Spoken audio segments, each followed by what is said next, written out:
భగవద్గీత 18 అధ్యాయములు 700 శ్లోకముల తాత్పర్యమే ఈ సంపూర్ణ భగవద్గీత.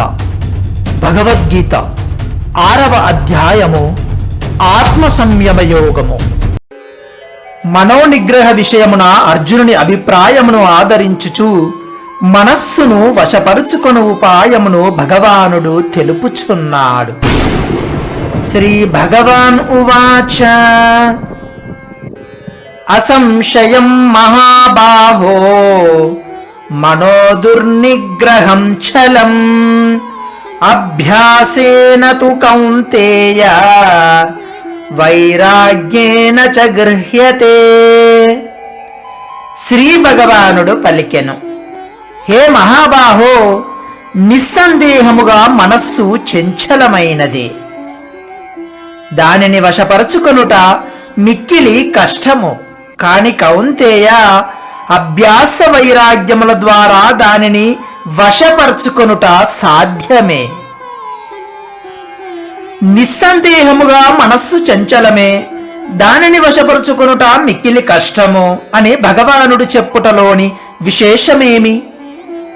ఆ విధముగా అర్జునుని అభిప్రాయమును సమర్థించుచు మనస్సు యొక్క సహజ చాంచల్యమును, దానిని నిగ్రహించు విషయమున లోక సాధారణమైన కష్టస్థితిని భగవానుడు అంగీకరించుచున్నాడు. ఇచ్చట తూ అను దానిని ప్రయోగించుటలోని విశేషమేమి? మనస్సును వశపరుచుకునుట మిక్కిలి కష్టమే అయినను అభ్యాసము తోడను వైరాగ్యము తోడను సహజముగా వశపరుచుకొనవచ్చును. ఈ విషయమును విశదపరచి అర్జునుని అశుశాసించుటకు తు అనునది ప్రయోగింపబడినది. అభ్యాసము అనగానేమి? మనస్సును లక్ష్య సాధన విషయమున లగ్నము చేయుటకై దానిని ఇతర విషయముల నుండి మరల్చి మాటి మాటికి ఆ లక్ష్యమునందే స్థిరముగా నిల్పుటకు చేయు ప్రయత్నమును అభ్యాసము అని అందరు. ఇచటి ఈ సందర్భమును అనుసరించి పరమాత్మను ధ్యేయముగా చేసుకొని చిత్తవృత్తుల ప్రవాహమును ఆ పరమాత్మ వైపు మరల్చి ఆయన యందే లగ్నము చేయు ప్రయత్నమును అభ్యాసము అని గ్రహింపవలెను.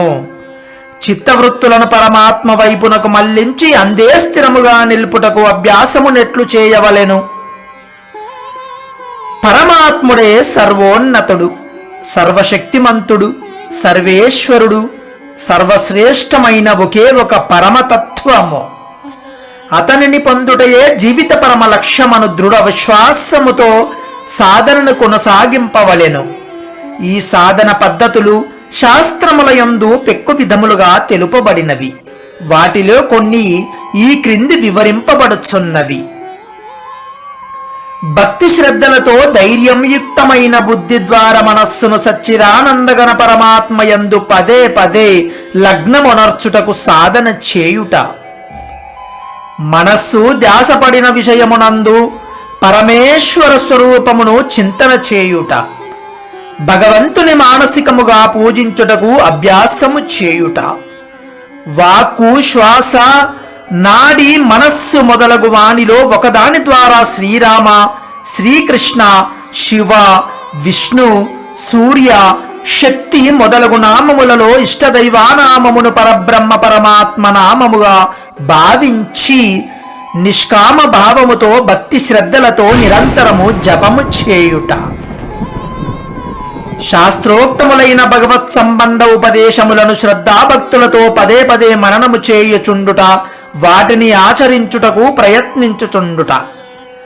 భగవత్ ప్రాప్తి నందిన మహాత్ములను ఆశ్రయించి వారి అమృతమయములైన వచనములను ఆదరాభిమానములతో వినుట, తదనుసారముగా నడుచుకున్నటకు ప్రయత్నించుట.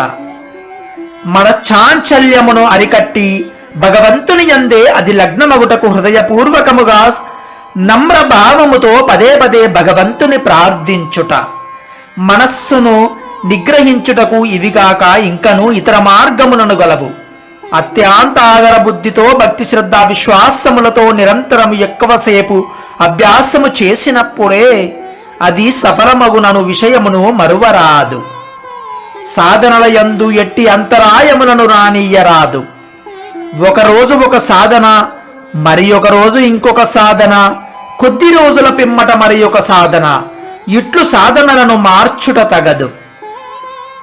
సాధనలను మార్చుట వలన ఏ సాధన మార్గమునందును సరి అయిన విశ్వాసము లేనట్లు అగును.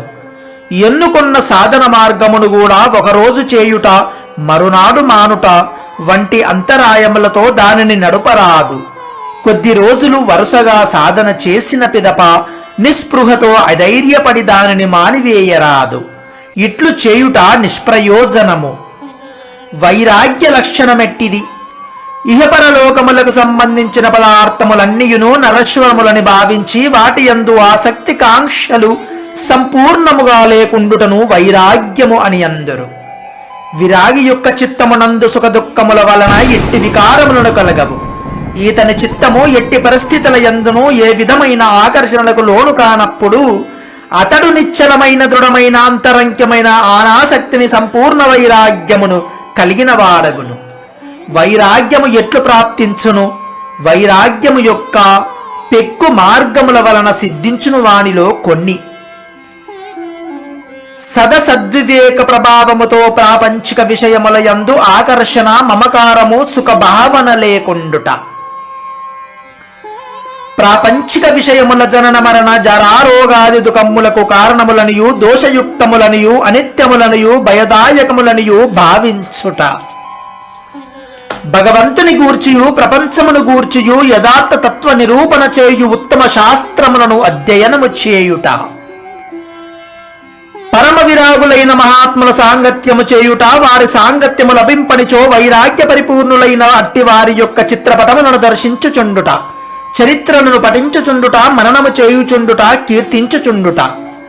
పాడుబడిన విశాల భవనములను, నిర్జనములైన నగరములను, గ్రామములను, శిథిలములైన శిల్పరామములను చూచి ప్రపంచము యొక్క క్షణభంగుర స్థితిని గ్రహించుట. ఏకైక పరబ్రహ్మమే అఖండ అద్వితీయ సత్యమని గ్రహించి తదన్యములన్నీయును అనిత్యములని ఎరంగుట. భగవంతుని యొక్క గుణ ప్రభావ తత్వ ప్రేమ రహస్యములు, అతని లీలా మహత్వములు, పవిత్ర చరిత్రములు, దివ్య సౌందర్య మాధుర్యాది వైభవములు మొదలగునవి అన్నియును అవర్ణనీయములు. అర్హులైన మహాపురుషుల ద్వారా వాటిని గూర్చి భక్తి శ్రద్ధలతో వినుట, సమగ్రముగా తెలుసుకొనుట, వాటి ప్రభావములకు ముగ్ధులగుట, ఈ విధములుగా వైరాగ్య సాధన మార్గములు అనేకములు గలవు. మనస్సును వశపరుచుకొనుటకు అభ్యాస వైరాగ్యములు రెండును ఆవశ్యకములా, లేక వాటిలో ఒక్కటి చాలునా? రెండును ఆవశ్యకములే. అభ్యాసము చిత్తవృత్తుల ప్రవాహమును భగవంతుని వైపునకు తీసుకుని పోవు సరి అయిన రాజమార్గము. వైరాగ్యము విషయాభిముఖమైన చిత్తగిత్తిని నిరోధించుటలో ప్రబలమైన ఆనకట్ట. కానీ ఈ రెండును పరస్పర సహాయకములని గమనింపవలెను. అభ్యాసము వలన వైరాగ్యము బలపడును, వైరాగ్యము వలన అభ్యాసము వృద్ధి చెందును. అందువలన ఏ ఒక్క దానినైనను బలముగా ఆశ్రయించనిచో మనస్సు వశము కాగలదు. ఇచ్చట అర్జునుని మహాబాహో అని సంబోధించుటలోని విశేషమేమి? అర్జునుడు విశ్వవిఖ్యాత వీరుడు. దేవదానవ మనస్సులలో వీరాది వీరులను కూడా అతడు తన బహుబాణములు చే విరాజితులైనగా వించెను. మనస్సు మిక్కిలి బలమైనదనియు దాన్ని గ్రహించుట మిక్కిలి కష్టమనియు భావించి అధైర్యపడి ఉత్సాహమును వీడుట అతల పరాక్రమశాలి అయిన అర్జునుని వంటి వీరునకు ఏమాత్రము తగదనియు తెలుపుచు అతని పరాక్రమ స్ఫూర్తిని జ్ఞప్తికి తెచ్చుచా ఉత్సాహితుని గావించుటకే భగవంతుని అతనిని మహాబాహో అని సంబోధించెను.